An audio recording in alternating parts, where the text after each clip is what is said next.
bom dia, boa tarde, boa noite, boa madrugada, meu amigo. Você que está acessando essa videoaula de madrugada, amanhã, tarde, noite, sábado, domingo, feriado. Não importa o momento, não importa a hora. Legal, 3 horas da manhã, todo mundo dormindo e você aí ganhando pontos mediante a concorrência, tá legal? Bem, gostaria de dar boas-vindas. Meu nome é Jorge Augusto, professor de Biologia da família LAC Concursos, mais especificamente do LAC Enem, tá ok? E hoje nós temos aqui um ponto interessante de revisão, tá bom? Hoje nós vamos revisar uma parte de citologia. Te convido para vir comigo. Vem comigo que você não vai se arrepender, tá ok? Então, hoje nós vamos entrar numa terceira revisão referente à citologia, tá ok? Então, vamos lá. Olha só, quando a gente fala de citologia, a gente está falando diretamente do estudo da célula, né, meu amigo? Então, nós temos a unidade básica de formação de um ser vivo, com exceção do vírus, né? Que é uma polêmica, como nós sabemos, dentro da biologia. Tá legal? Alguns pesquisadores consideram o vírus como ser vivo por possuir material genético, capacidade de transformação do material genético e caracterizando-se aí uma evolução. Só ser vivo evolui. Mas ele não segue a teoria celular. Teoria celular, a gente sabe que é aquela, né, em que todos os seres são formados por células. E essas células possuem organelas chaves, organelas básicas. Mas peraí, Jorge, vamos primeiro observar aqui a célula. Esquece um pouco o vírus agora, tá legal? Vamos deixar ele um pouquinho de lado. Então, célula, a unidade básica de formação dos seres vivos, exceto o vírus. Tá legal? De cara aqui a gente tem 2 células, uma de origem, né, vegetal e a outra de origem animal. Tá bom? Olha só, normalmente nas provas, né, o cara cita 3 tipos de células podendo diferenciá-las. Célula animal, célula vegetal, célula bacteriana. Vamos observar primeiro características gerais, depois a gente diferencia célula por célula. Tranquilo? Beleza? Então vamos. Ó. Vamos para a primeira parte da célula, porque sabe que, né, aquela questão, aquela pergunta clássica que o pessoal faz lá desde o 8º ano, né, antiga 7ª série, que pergunta assim: quais as 3 partes chaves da célula? Aí o cara fala membrana plasmática, citoplasma e núcleo. 3 partes chaves, tá legal? Então, membrana plasmática é o que a gente vai começar a ver agora, né? Membrana plasmática tem função de proteger, envolver, delimitar, tá legal? Tem função de realizar o reconhecimento celular.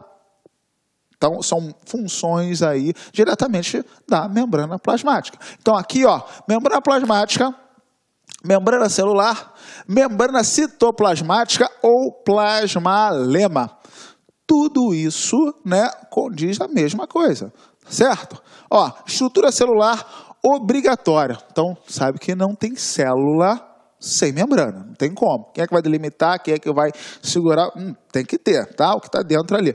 Todas as células procariontes, eucariontes ou anucleadas, animal, vegetal, bacteriana, obrigatoriamente possuem membrana celular. Você lembra da membrana celular? Você lembra como é que é a estrutura da membrana celular? Tá? A estrutura da membrana celular, ela é feita principalmente de 2 estruturas, duas moléculas, né? Fosfolipídios e proteínas. Estrutura chave, estrutura básica. A gente ainda pode citar aí o colesterol também. Tá bom? A gente diz que a membrana possui uma composição fosfolipoproteica. Uma boa parte dos livros fala assim só, lipoproteica. Tá legal? Para ser bem completo, fosfolipoproteica. Tá bom? Aonde os fosfolipídios proporcionam uma dupla camada, fica um coladinho no outro, assim formando uma dupla camada, tá legal? Dando a estrutura. E as proteínas acabam proporcionando passagem de substância de dentro para fora, de fora para dentro. Porque uma das funções da membrana é o selecionamento do que entra e sai. Tudo bem? Beleza aí? Então, composição fosfolipoproteica ou simplesmente lipoproteica, tá? Bem, e aí a gente rapidamente dá uma olhada no que normalmente a provinha nos pede. O que é? É o transporte através de membrana, tá bom? Ó, transporte através de membrana pode ser feito de 2 maneiras, ó. Primeiro, o transporte ativo. Segundo, o transporte passivo. Então, já partir para a classificação, tá legal? Transporte ativo, meu amigo, tu não pode esquecer. Transporte ativo é aquele em que existirá gasto de energia, tá legal? Então, ocorre com gasto energético.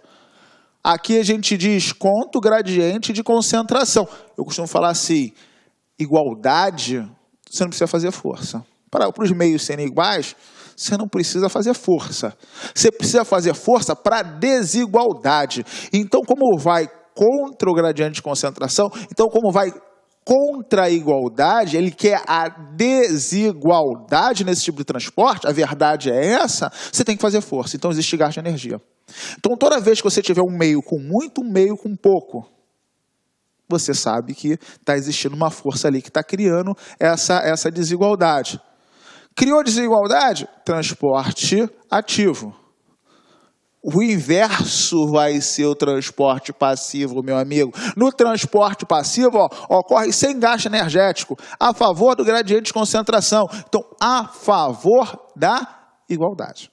Então, eu tenho a capacidade de igualar os meios. Tudo bem? Beleza? Está lembrado dos principais tipos de transporte ativo e passivo? Vamos lá, rapidinho? Então, olha só. Transporte ativo. 2 tipos de cara. Tá legal? Primeiro, um de englobamento. Quando eu tenho uma estrutura, né, invasora no organismo, aí vem o nosso macrófago, qual é o nome? Macro, grande, fago, comer. Grande célula comedora. De quê? De micro-organismos, de moléculas que não interessam. Então, eu tenho aqui, uma molécula, e vem o macrófago, engloba, engole. Esse processo é um processo de endocitose. Tá legal? Endo, para dentro. Então, englobou, colocou para dentro, de maneira ativa. A endocitose pode ser de 2 tipos, fagocitose e pinocitose. Fago, englobamento de partículas sólidas. Pino, englobamento de partículas líquidas. Fagocitose e pinocitose. Tudo bem? Englobamento. Tem o desenglobamento, que é o inverso. Então, estava aqui dentro, jogou para fora. Tá legal? Isso aí já é um processo de exocitose. Tudo bem? Exo, fora. Então, desengloba, joga para fora. E tenho a bomba sódio-potássio. O nome já diz, sódio-potássio. Cria uma desarmonia entre os meios, onde a parte interna vai ficar rica em potássio e a parte externa vai ser rica em sódio. Então, a bomba sódio-potássio, existe um transporte aí onde se joga para dentro, né, o potássio, e para fora o sódio. Né, a gente fala muito disso no neurônio, quando fala de transmissão nervosa, a parte interna acaba ficando negativa e a parte externa acaba ficando positiva. Existe o que a gente chama de polarização, né, da célula. Mas, bem, transporte ativo. Transporte passivo. Transporte passivo a gente cita logo 2 tipos. Tá? Onde vai existir transporte soluto e o outro onde vai existir transporte solvente. Fala daí para mim, fala daí para mim. Transporte soluto, o que é? Ah, eu ouvi, difusão, legal. Transporte solvente, o que é? Osmose, opa, caramba, você tá afiado mesmo no conteúdo, hein? Osmose de fusão. Aonde o objetivo é igualar os meios relacionados, né, a concentração. Os meios têm que estar iguais em concentração. Então, é muito comum do cara falar, né, do lance de conservação de alimento. Pô, antigamente não existia luz, você não tinha onde colocar a sua carne. O cara ia lá, vamos falar assim, lá no centro da Amazônia, lá no meio da floresta, lá onde tem aquelas populações ribeirinhas, sabe? Aquela que fica na beira do rio. Você já viu que tem cara que sai para pescar e sai para arpoar pirarucu. Arpoar pirarucu?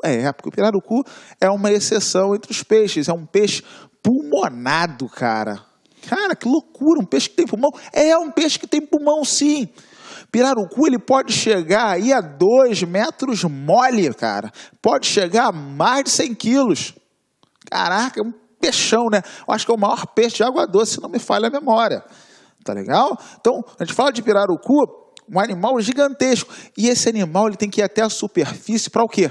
Para puxar o ar. Então, ele vem devagarinho lá no rio, aí vem até a superfície, engole o ar. Aí o pescador, né, lá na sua piroga, não vai pensar besteira, eu falei piroga. Piroga é o quê? Piroga é uma canoa que é cavada no tronco da árvore. Piroga, tá legal? O cara fica lá na sua piroguinha, né? Tá lá. Aí tá ouvindo o pirarucu. Cara, porra, que frase mais maluca, né? Piroga, pirarucu, mas tudo bem. Aí ele chega até a superfície, engole. Aí o pescador ribeirinho vai lá, fica próximo. Ele já com uma lança, né? Você imagina. Aí quando o pirarucu vai subir para, de novo, engolir a água, ele pega aquela lança e acaba matando o peixe. Para botar aquele peixe na piroga já é complicado, amigo. Aquela canoazinha quase virando, ele coloca ali e imagina, de repente ele pega um pirarucu de 60 quilos, cara. Pô, é carne pra caramba. Esse cara, ele vai dar carne para os vizinhos, ele vai ter que distribuir aquele pirarucu, não tem como, tá certo? Mas aí como é que ele faz para conservar? Mesmo que ele fique com 20 quilos de pirarucu, caraca, é muita carne, aquilo vai durar meses. Meses? Dependendo da família, o pessoal lá de repente, né, tem uma família grande, não sei, mas vai durar bastante tempo, digamos, um mês. Como é que você conserva a carne nesse um mês? Você salga a carne. Então, porque ele está lá no meio da Amazônia, né? Não tem luz. Volta a história aqui, tá legal? Então ele pega e taca ali sal. E faz um processo de salgamento. Você com certeza deve estar pensando naquela área do supermercado aonde não existe refrigeração e tem as carnes salgadas ali, né? Aqui no Rio de Janeiro tem muita carne suína, carne de porco, charque, né? Focinho de porco, orelha de porco, para feijoada carioca, que o pessoal gosta bastante. Então, existe uma região de carne salgada.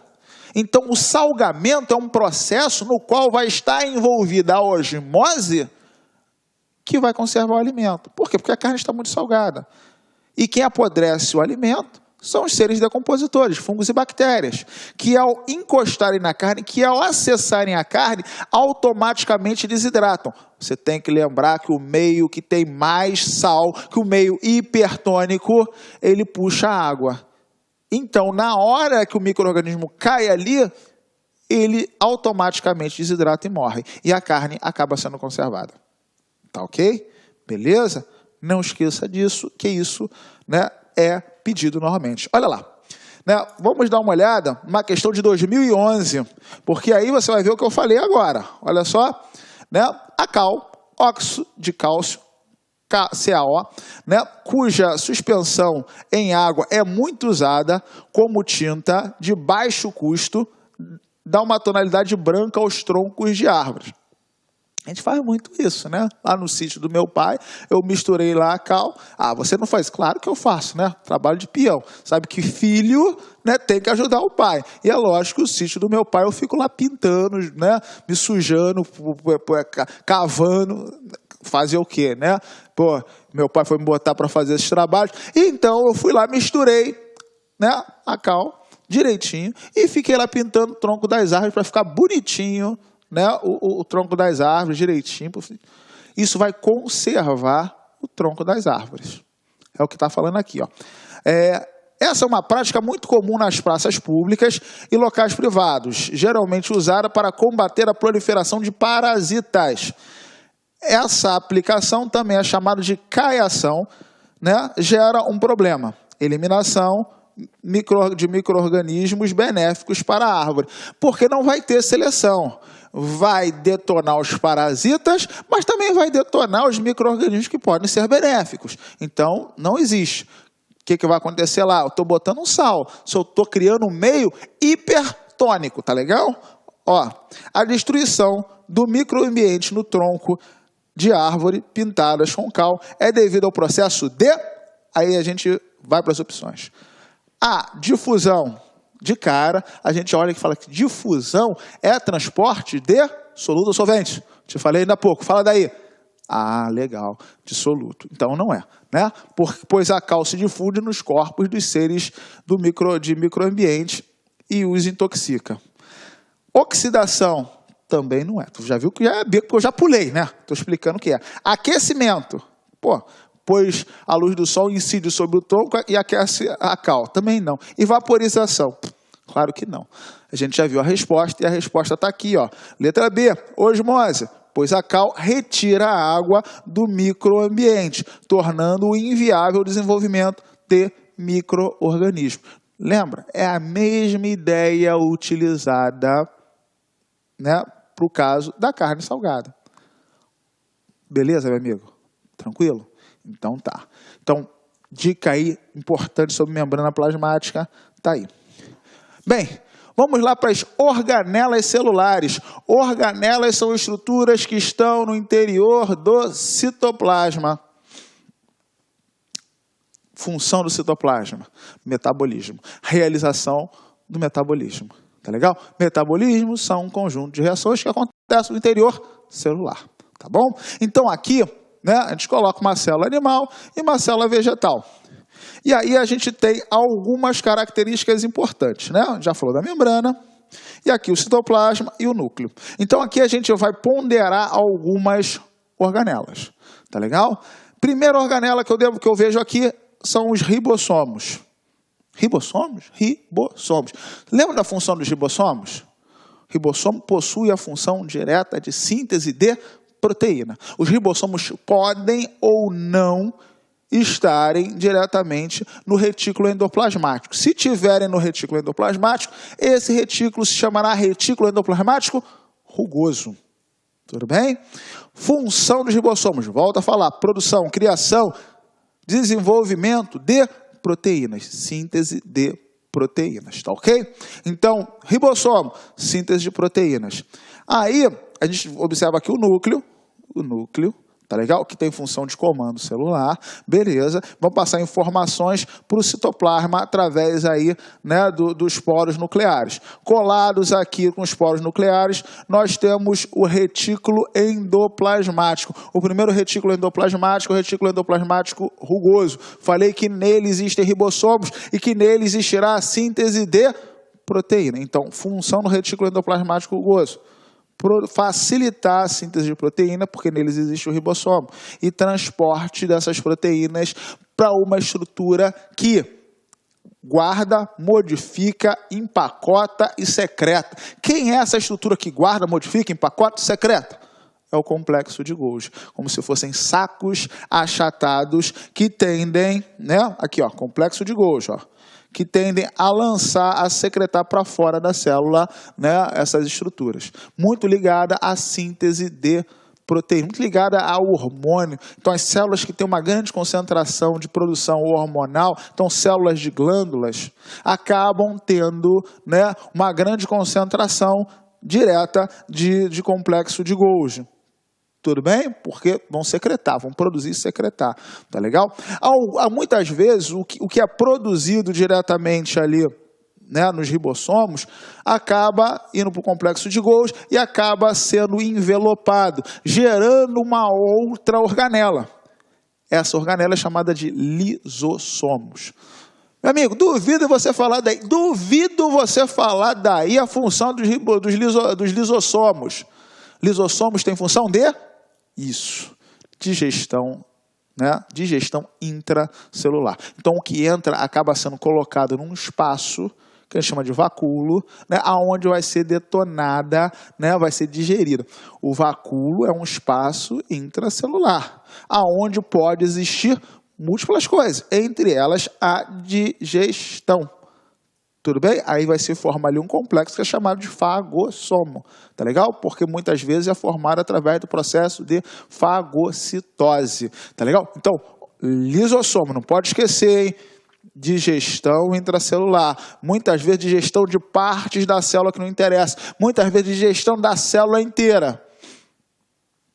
Da célula inteira? É, da célula inteira. É como se o corpo estivesse se alimentando dele mesmo. Se alimentar, fago, a si mesmo, autofagia, tá legal? Digestão de estruturas celulares, digestão de estruturas corpóreas. A gente citou como exemplo, né, na época a gente falou disso, da diminuição da cauda, né, de quem? Do girino. Então, a cauda do girino foi diminuída, quer dizer, foi eliminada, tá legal? Para se transformar em sapinho, em rã, né? Tá legal? Então, a gente já sabe quais são as ideias aí a respeito disso. Bom, podemos ainda demonstrar aqui, né, duas organelas, já falamos do vacúolo, ó, vacúolo, o vacúolo. O vacúolo interessante aqui na célula vegetal, o vacúolo ele é bem grande, né? Ele acaba sendo gigantesco. E na célula animal, ele é pequeno. A célula vegetal, você vê a idade dela pelo tamanho do vacúolo. Porque muitas vezes, né, que chega a 80% da célula e acaba matando a célula. Tá legal? Célula vegetal, então, tem essa característica de ter vacúolos grandes. Além de ter vacúolos grandes, a célula vegetal tem uma estrutura única, que são os plastos. Os plastos têm função de armazenamento. Pô, exemplo, cloroplasto, amiloplasto, leucoplasto. Cloroplasto você tem que saber, porque o cloroplasto possui a clorofila e nele vai existir um processo extremamente importante, que é o processo de, fala daí, fotossíntese. Perfeito. Olha só, aqui eu coloco duas organelas endossimbióticas. Tu lembra de endossimbiose? Claro que lembra de endossimbiose. Simbiose é um tipo de relação diretamente que dois indivíduos possuem uma intimidade muito, mas muito grande. Endossimbiose é um tipo de relação em que vai ocorrer dentro da célula. Aqui, organela A, qual vai ser? Vai ser um plasto, cloroplasto. Organela B, qual vai ser? Vai ser uma organela responsável pela respiração, lembra? Mitocôndria. Então você tem duas organelas citadas bastante em prova como sendo organelas endossimbióticas. É como se fosse uma célula dentro de outra célula. A mitocôndria e o cloroplasto possuem materiais genéticos próprios. Tu não pode esquecer isso. Tem dois materiais genéticos, intranuclear e extranuclear. O extranuclear, ele é presente em algumas organelas. Cloroplasto e mitocôndria. Tem que lembrar que o Enem já pediu isso. A mitocôndria que nós recebemos é uma mitocôndria de origem materna. Nunca paterna, tá legal? Isso é importante para a resolução de algumas questões do Enem, tá legal? Mas peraí, vamos falar um pouquinho da função dessas duas estruturas.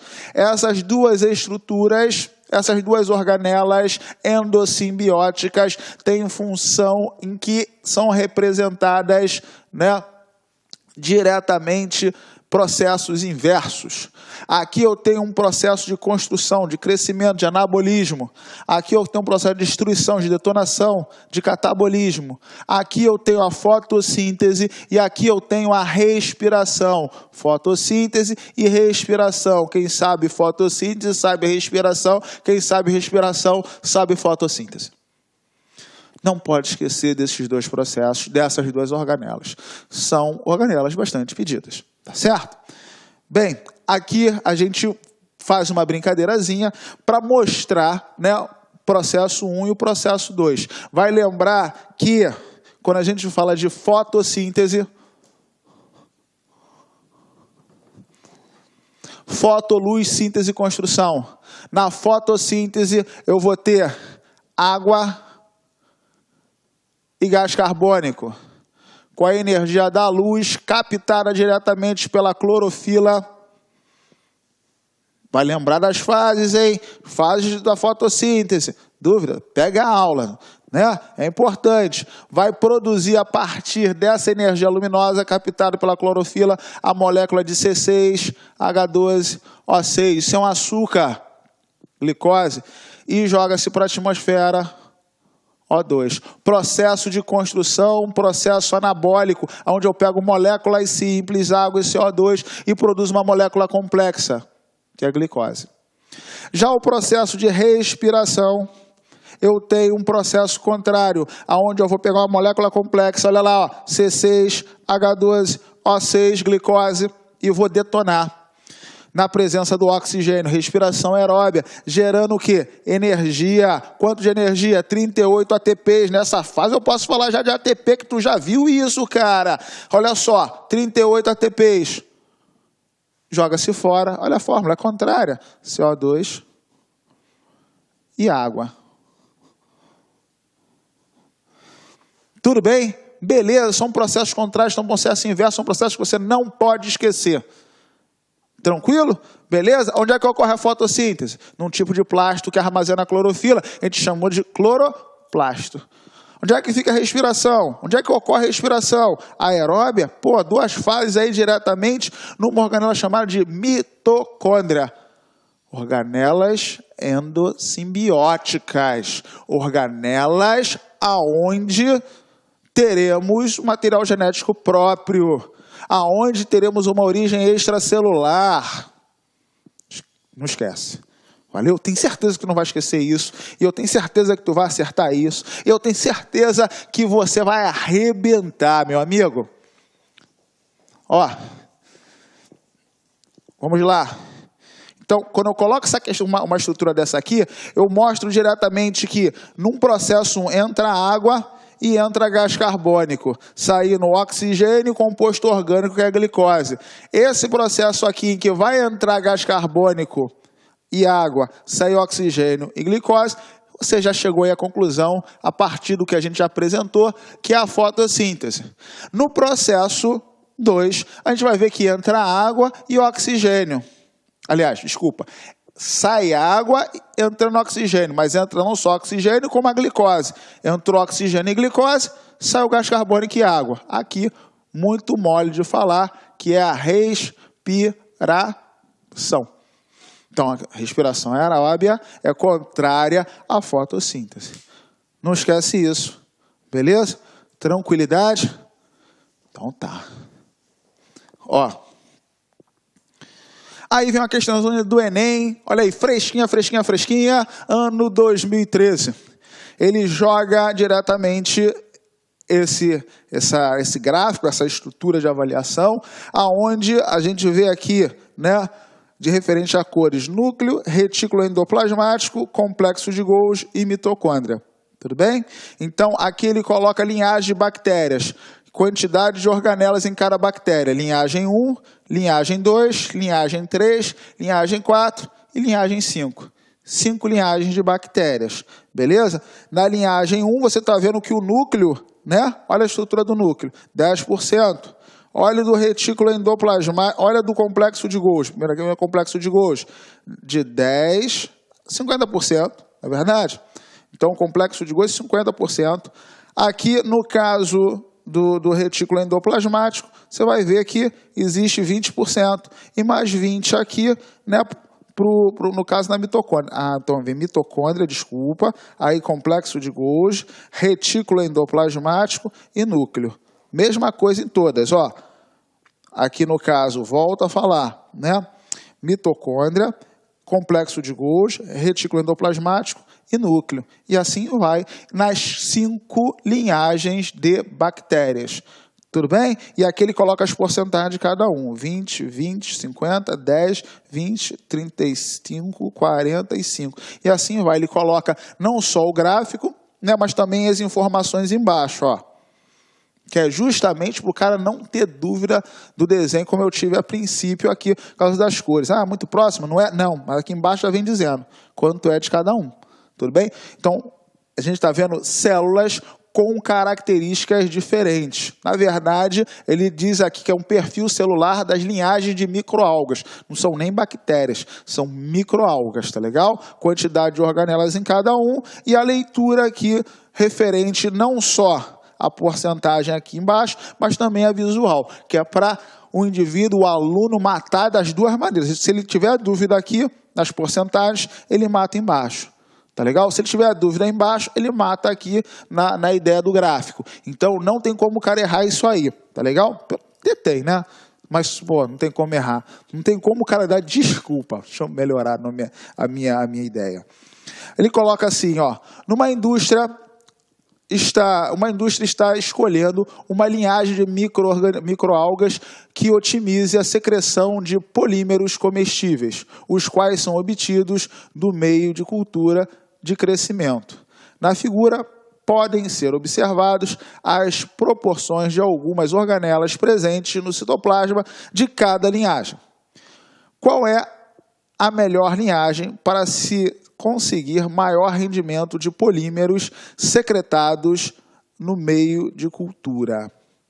E aí? Está falando de microalga, está falando de produção, e a gente está falando de secreção.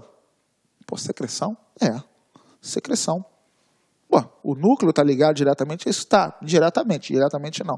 Retículo endoplasmático está ligado, complexo de Golgi, mitocôndria, todas as organelas acabam estando ligadas. Mas quando a gente falou diretamente de armazenamento, empacotamento e secreção, a gente falou de uma organela em especial.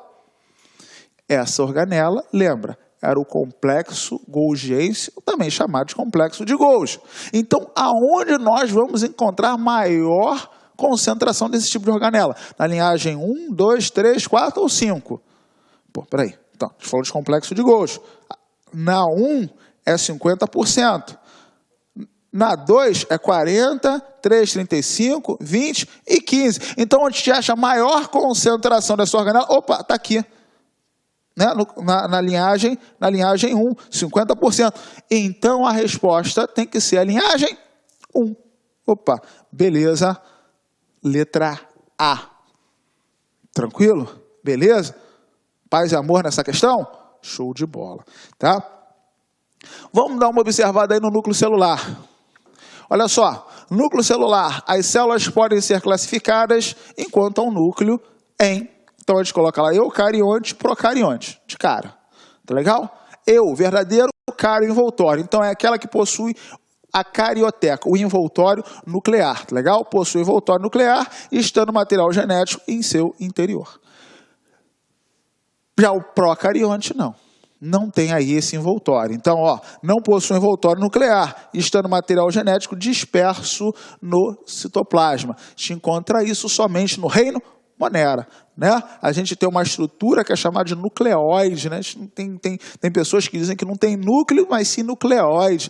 Eu costumo dizer que não possui uma organização celular, né, complexa, né, estruturada com a carioteca. Fica um pouquinho mais tranquilo e não entra em polêmica, tá?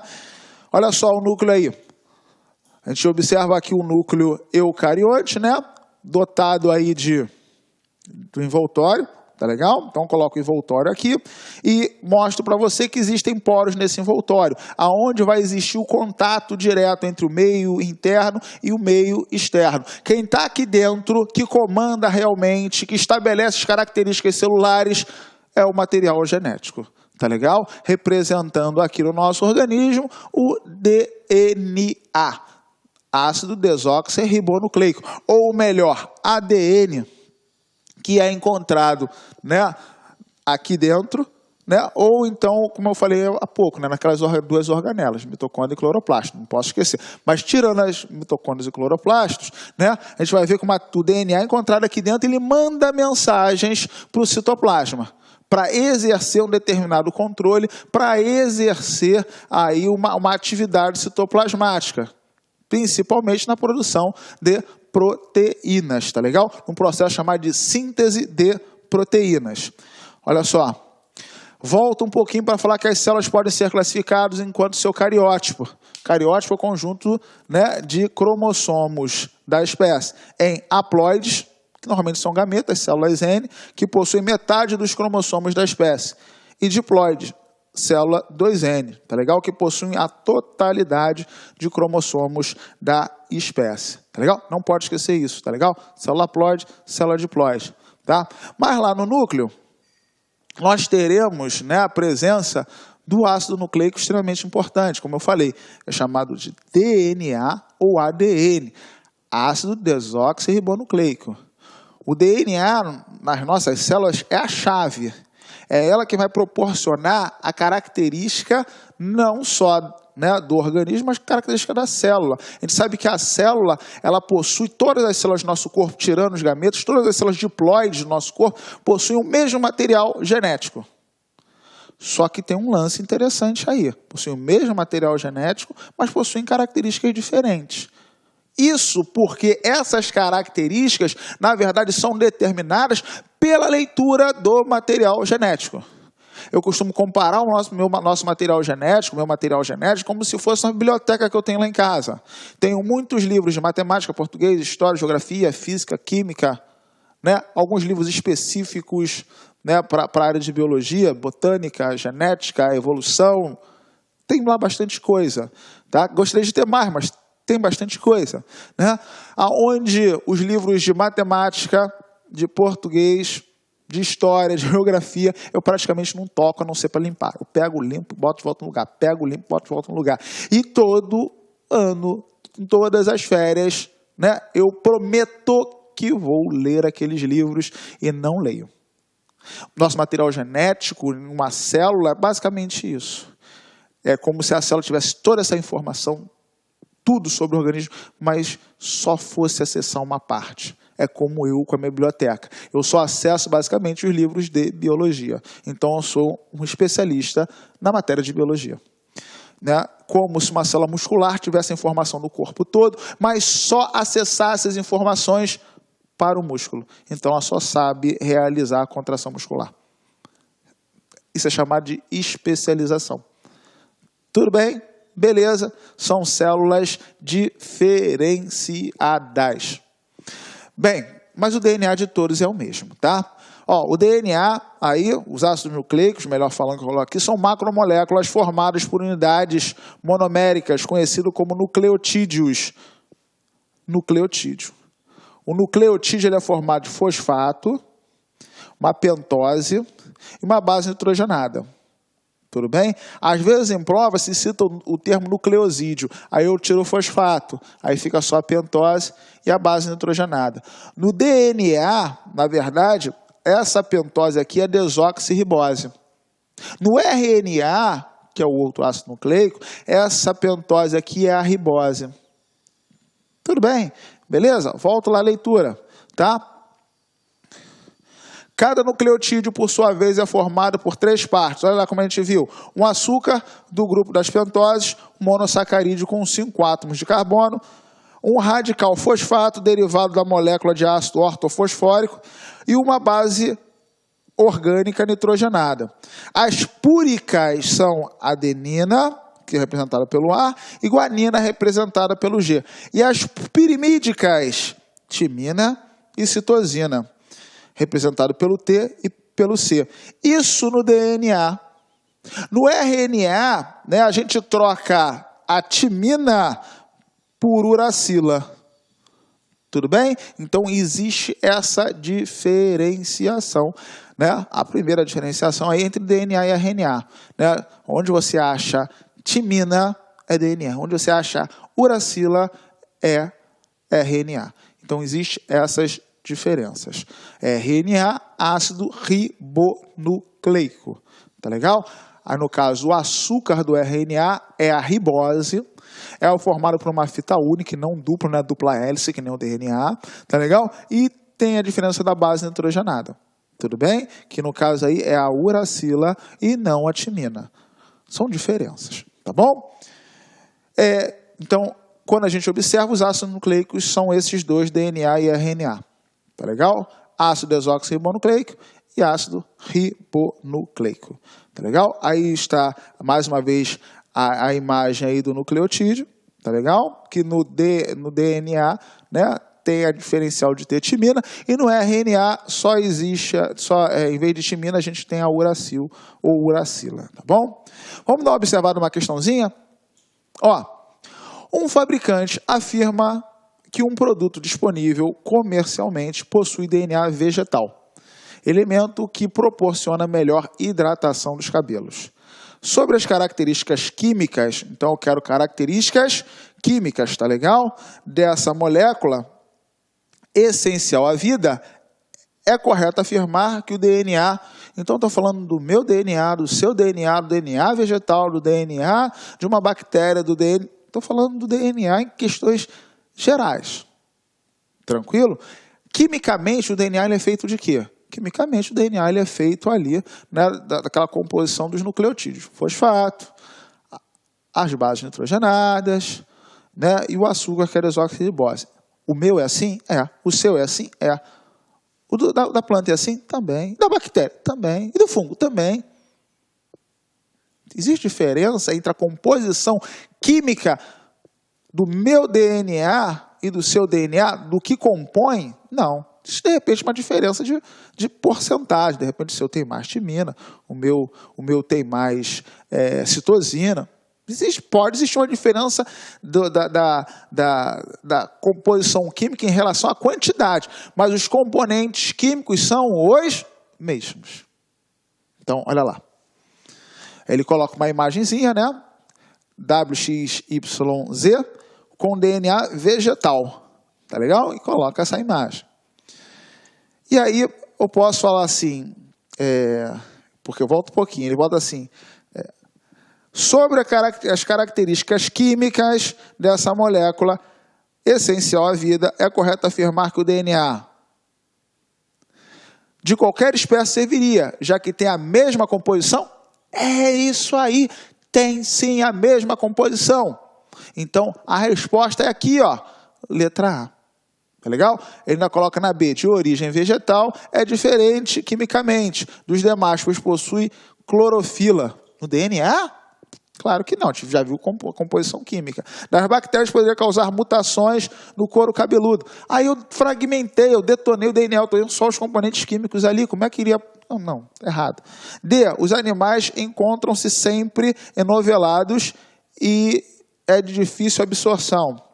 De características básicas, assegura sua eficiência hidratante. Claro que não. Resposta realmente é a letra A, porque ele está falando da característica química, a composição química. Tá certo? Bem, deixo uma mensagem para você, como eu sempre costumo fazer.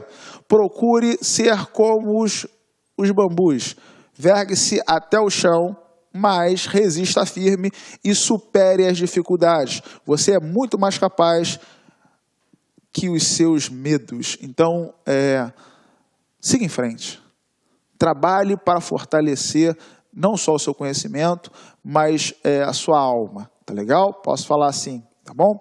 Gostaria de desejar, né, um bom estudo, mas antes, né, como sempre, pedir que você avalie essa videoaula, porque a sua avaliação é muito importante para nós, o seu retorno é muito importante para nós, tá ok? Você, aliás, é o astro do LAC Enem. Então, muito obrigado pela sua atenção, o seu carinho e desejo bons estudos e até a próxima.